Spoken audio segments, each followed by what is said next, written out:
Ekipi U15 KF Shkodra është shpallur kampioni i Shqipërisë në kategorinë e parë duke fituar të drejtën që sezonin 2025-2026 të luajë në superiore së bashku me ekipin U14 që është pjesë e Superligës. Një gjë të tillë është realizuar kur në ndeshjen e fundit në kampionat, skuadra shkodrane mundi Dinamon me rezultatin 1-0.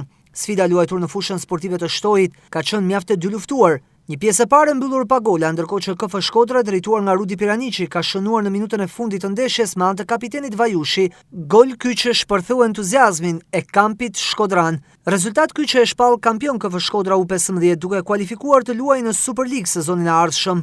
Klubi Shkodra në traditën e tij disa vjeçare, jo vetëm për trofe, por ajo që është me kryesorja dhe qëllimi kryesor, elementi cilësor për të shërbyer futbollit jo vetëm shkodran, por edhe shqiptar, është në traditën e futbollit shkodran.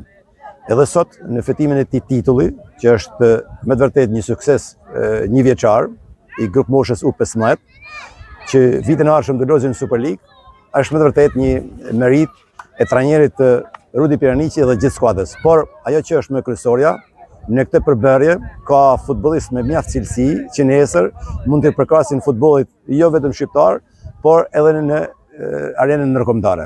Megjithëse jena një klub i vogël në emrin klubi i futbollit Shkodra, por duke nisë nga prodhimtaria e futbollistëve të talentuar që kanë furnizuar jo vetëm futbollin shqiptar, por edhe në arenën ndërkombëtare, për të mos u rikthyer ndoshta emrave si Hysa, Vajushi, Guri, shumë lojtar, Antonio Marku, Kruja e shumë lojtarë të tjerë, unë do nalem te brezi i fundit i klubit Shkodra, si që është Marcinero Panaka që luan sot e Partizani, Alivoda që let në Arabi, është Smajli që let me Ballkanin në Kosovë, edhe Aleksandr Trumçi, një prodhim 100% si i thonë i klubit futbollit Shkodra që ka filluar futbollin në moshën 10 vjeçare dhe deri në moshën 18 vjeç. Sot let me shkëndinë e Tetovës. Po shumë i kënaqur, ekipi dha maksimum çdo moment, çdo neshje.